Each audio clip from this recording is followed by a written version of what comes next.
Okay, picking up where we left off in part 1. I wanted more Gamera, so I set off on an epic journey to find more Gamera films. The next Gamera film I saw was the 1966 sequel, Gamera vs. Baragon, and it was the first time I saw Gamera fight another monster. And when Gamera leapt into action, I saw a badass turtle beating the crap out of Baragon, and it was a sight to behold. Next on the list is Gauss, the supersonic vampire bat who would go on to appear in other Gamera films, and would become the arch-enemy of Gamera, sort of like King Ghidorah is the arch-enemy of Godzilla. And then other monsters came onto the scene, like Virus, the squid-like monster, and Guiron, as I said before, the knife-faced monster, and Jiger, and last but not least, Zigra.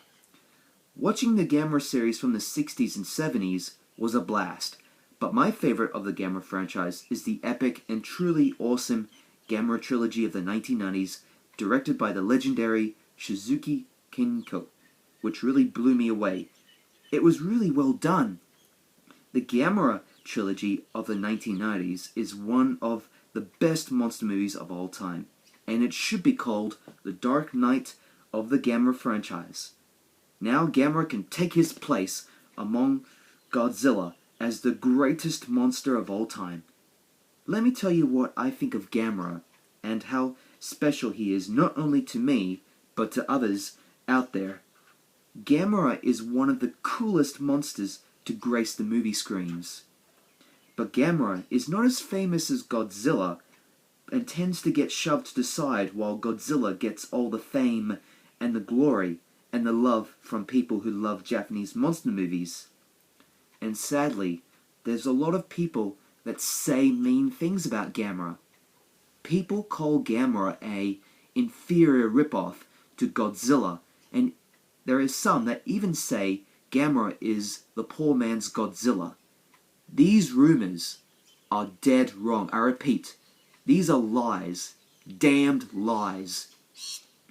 Dai created Gamera not to cash in on the monster craze, nor to rival the famous Godzilla or trying to make a movie monster that's better than Godzilla.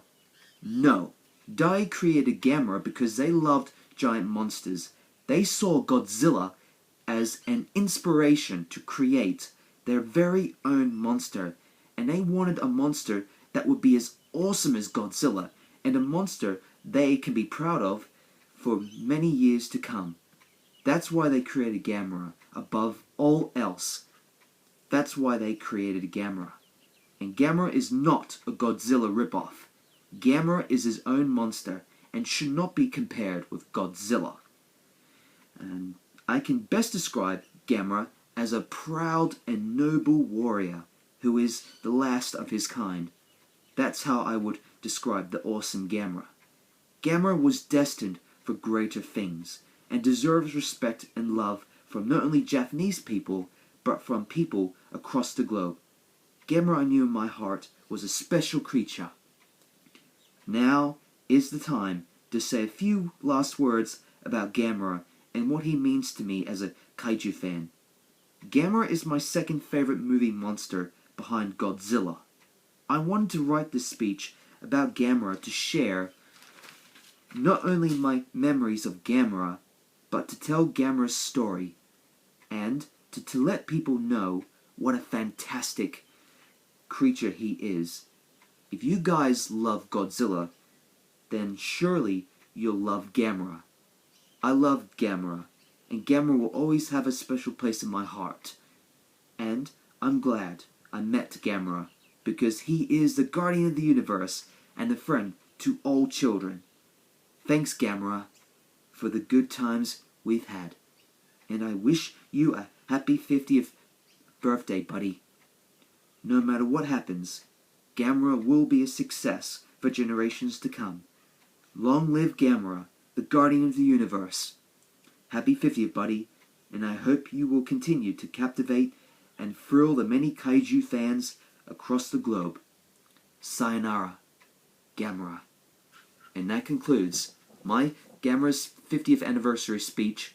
My friend is a giant turtle.